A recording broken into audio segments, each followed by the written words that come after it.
مولا عباس علیہ الصلوۃ والسلام کائنات جہان کی وہ ہستی ہیں جنہیں باب الحوائج کا خطاب عطا کیا گیا۔ اہل بیت علیہ السلام میں سے فقط 3 ایسی ہستیاں ہیں جنہیں باب الحوائج کے خطاب سے نوازا گیا۔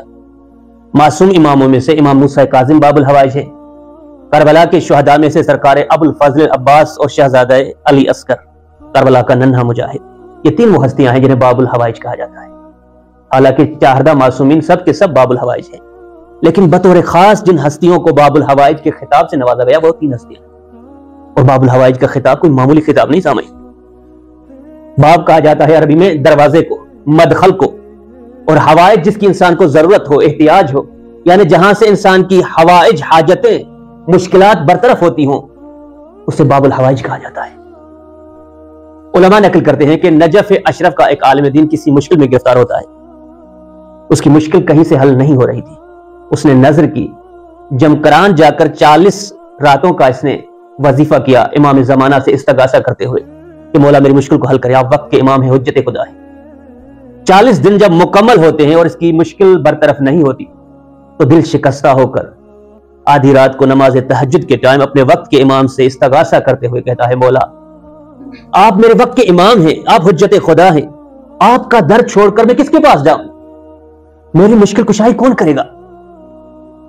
مولا کیا یہ سزاوار ہے، کیا یہ شائستہ ہے کہ میں آپ کو چھوڑ کر کسی اور کے دروازے پر جاؤں؟ کیا یہ مناسب ہوگا کہ میں آپ کو چھوڑ کر، اپنے امام کو چھوڑ کر ابو الفضل عباس کی بارگاہ میں جا کر اپنی مشکل کو حل کراؤں؟ میری آزاری کی عالم خواب میں سرکار امام زمانہ اجل اللہ تعالیٰ فرج شریف کی زیارت نصیب ہوئی، اور امام زمانہ نے اس عالم دین سے کہا کہ میں تمہیں حکم دیتا ہوں کہ جاؤ بارگاہ ابو الفضل عباس میں باب الحوائج کے پاس جاؤ، اور میں طریقہ بھی بتاتا ہوں کہ کس طریقے سے تم اپنی حاجت کو پورا کرواؤ، اپنی مشکل کو برطرف کرواؤ۔ جا کر بارگاہ ابو الفضل عباس میں ان کلمات کے ذریعے سے اپنی مشکل کو حل کر۔ امام نے طریقہ بھی بتایا کہ کس طریقے سے، کن الفاظ کے ذریعے سے اپنی مشکل کو برطرف کراؤ۔ یا ابا الغیث ادرکنی، یہ امام زمانہ نے ایک عالم دین کو تعلیم دلوائے الفاظ کہ اے مشکلوں کی مشکل کشائی کرنے والے، اے بے پناہوں کو پناہ دینے والے ابو الفضل عباس، مجھے اپنی بارگاہ میں اپنے حضور میں پناہ دیجئے، میری مشکل کو برطرف فرمائیے۔ تو یہ طریقہ بتایا گیا، وقت کا امام حجت خدا ایک عالم دین کو ایک راستہ بتا رہا ہے کہ اگر تمہیں مشکل کشائی کروانی ہے، اپنی حاجت کو پورا کرانا ہے، تو کن الفاظ کے ذریعے سے، کن کلمات کے ذریعے سے، کس کے پاس جاؤ؟ باب الحوائج کے پاس جاؤ۔ حوالہ دے رہے ہیں مولا عباس کا، اپنے وقت کا امام۔ اندازہ لگائیں کہ مولا عباس کا مقام کیا ہوگا۔ علماء نقل فرماتے ہیں کہ ایک عرب جو بے اولادی سے تنگ آ چکا تھا، اسے فرزند نہیں عطا ہو رہا تھا، سرکار مولا ابو الفضل عباس کے پاس باب الحوائج کی بارگاہ میں آتا ہے، اگر نظر کرتا ہے مولا اگر مجھے فرزند عطا ہوا تو میں آپ کی بارگاہ میں فلاں چیز، فلاں ہدیہ عطا کروں گا۔ وقت کے گزرنے کے بعد، کچھ مدت کے بعد، پروردگار نے سرکار ابو الفضل عباس کے صدقے میں، مولا باب الحوائج کے صدقے میں اس عرب کو فرزند کی نعمت سے نوازا۔ اب فرزند جب عطا ہو چکا، نظر کے پورے کرنے کا جب ٹائم آیا تو اس کی نیت میں خلل آ گیا، اور یہ کہنے لگا کہ عباس مولا کو ان پیسوں کی کیا ضرورت جن کی میں نے نظر کی ہے۔ آپ نے دیکھا ہوگا کہ ہمارے خود پاکستان میں بہت سے ایسے افراد ہیں جو اپنی حاجت کو پورا کروانے کے لیے اولیاء کرام کا رخ کرتے ہیں اور جا کر نظر کرتے ہیں، اور جب نظر پوری ہو جاتی ہے تو پلٹ کر دیکھتے بھی نہیں۔ اس عرب کے ذہن میں بھی یہی بات آ گئی کہ جب فرزند عطا ہو گیا، مولا عباس کو ان پیسوں کی کیا ضرورت ہے۔ اس کے بعد ایک عالم دین کہتا ہے نجف کا کہ جب میں مولا عباس کی زیارت کو گیا تو میں نے دیکھا ایک عرب زاروں قطار چلا چلا کر گریا کر رہا ہے۔ ظاہر بات ہے جب ایک ہولناک انداز میں، دردیلے انداز میں پکار پکار کر ایک بندہ گریا کر رہا ہو تو دوسرے افراد جو ایک ہوں ان کی کیفیت بلا کر چینج ہو جاتی ہے۔ اسے کنار میں لے کر اور جا کر پوچھا کہ بھائی کیا مسئلہ ہے، تو اس نے کہا کہ میں نے نظر کی تھی کہ مجھے اگر مولا عباس فرزند عطا کریں گے، اگر وسیلہ بنے گی میرے اولاد کا تو میں فلاں نظر دوں گا۔ اولاد جب مجھے عطا ہوا تو میری نیت میں خلل آ گیا اور میں نے نظر عطا نہ کی، اپنا وعدہ پورا نہ کیا۔ پھر ہوا یہ کہ میرا بیٹا دیکھتے ہی دیکھتے فالج میں مبتلا ہو گیا، اب وہ چل پھر نہیں سکتا۔ میں نے توبہ کر لی، میں واپس مولا عباس کی بارگاہ میں آیا ہوں، گر گرا رہا ہوں، گریا کر رہا ہوں کہ مولا میں نے توبہ کی، میں آئندہ ایسا نہیں کروں گا، میں ڈبل نظر دینے کو تیار ہوں، میرے بیٹے کو صحیح سالم کر دیجیے۔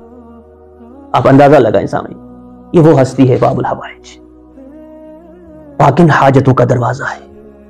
یہ رسول خدا نے مولا عباس کی اس جہان میں آنے سے پہلے بشارت دی کہ انت باب الحوائج اشفع لمن شئت، قیامت کے دن جس کی تو چاہے عباس تو شفاعت کر سکتا ہے۔ یعنی اس مقام پر سرکار ابو الفضل عباس فائز ہیں۔ اور پھر آگے بڑھیے، سرکار مولا علی علیہ السلام نے فرمایا ستقر عینی بک یوم القیامت، اے عباس تیری وجہ سے قیامت کے دن میں مجھ علی کی آنکھیں ٹھنڈی ہوں گی، تیرے کردار کی وجہ سے، تیری سیرت کی وجہ سے علی کی آنکھیں ٹھنڈی ہوں گی۔ سیدہ کونین کا وہ جملہ جب قیامت کے دن، محشر کے دن رسول خدا اور مولا علی سیدہ کونین سے جب پوچھیں گے کہ فاطمہ اس امت کی بخشش کے لیے محشر میں تو کیا چیز لائی ہے، کون سا عمل لائی ہے، کس عمل کے ذریعے سے اس امت کی بخشش کرائے گی زہرا، تو سیدہ کونین کا وہ جملہ تاریخ میں موجود ہے کہ فاطمہ قیامت کے دن فرمائیں گی الیدان المقطوعان من ابن العباس، بابا رسول خدا میں اس امت کی بخشش کے لیے عباس کے کٹے ہوئے دو بازو لائی، کہ عباس کے کٹے ہوئے دو بازو کافی ہے اس امت کی بخشش کے لیے۔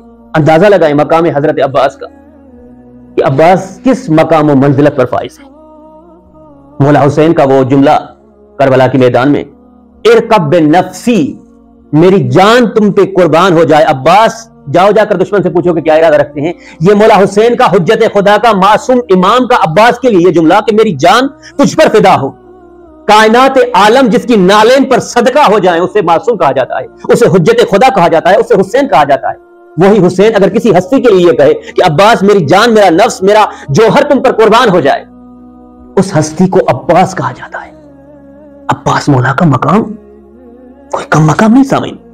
حسین جیسی ہستی، حجت خدا جس کے لیے کہے عباس تجھ پر میں فدا ہو جاؤں۔ آپ نے بہت دیکھا ہوگا روایات میں کہ معصوم کے لیے لوگ یہ کہتے ہوئے نظر آتے ہیں ابھی انت و امی، رسول خدا کے لیے، مولا علی کے لیے، باقی ائمہ کے لیے غلام آ کر کہتے تھے مولا میری ماں باپ، میری جان، میرا نفس، میری عزت، میری آبرو سب کچھ آپ پر فدا ہو جائے۔ لیکن اگر معصوم کوئی حجت خدا کسی کے لیے یہ کہے کہ میں تم پر فدا ہو جاؤں، میرا نفس تم پر نثار ہو جائے، اس ہستی کا نام ابو الفضل عباس باب الحوائج ہے۔ لوگ سمجھ ہی نہیں پائے حضرت عباس کو کہ حضرت عباس کا رتبہ کیا ہے۔ علامہ امینی رحمت اللہ علیہ جنہوں نے ایک کتاب لکھی الغدیر، جو منکر ولایت علی کے منہ پر تماچا ہے سامعین۔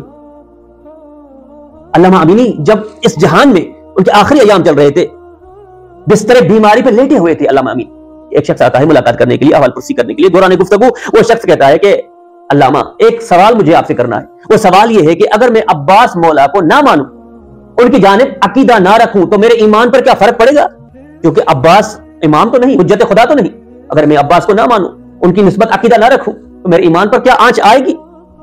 علامہ امینی جو لیٹے ہوئے تھے سامعین، بستر بیماری پر تھے، لیکن عباس مولا کی نسبت اتنا عقیدہ رکھتے تھے کہ کھڑے ہو گئے، اپنے بستر پر بیٹھ گئے اور اس شخص سے کہا کہ تو عباس کی نسبت یہ کہتا ہے کہ اگر عباس کو میں مانوں نہ مانوں میرے ایمان پر کوئی آنچ نہیں آئے گی۔ میں جو عباس مولا کے قدموں کے نالین کے ایک بند کی حیثیت رکھتا ہوں، اگر تم مجھ سے عداوت رکھو، میری جانب اس عنوان سے عقیدہ نہ رکھو کہ میں عباس کا نوکر ہوں، تو خدا کی قسم تجھے منہ کے بل جہنم میں پھینکا جائے گا۔ تم کیا سمجھتے ہو کہ عباس کی کیا عزت و آبرو ہے اہل بیت کے نزدیک، خدا کے نزدیک کیا رتبہ ہے عباس کا؟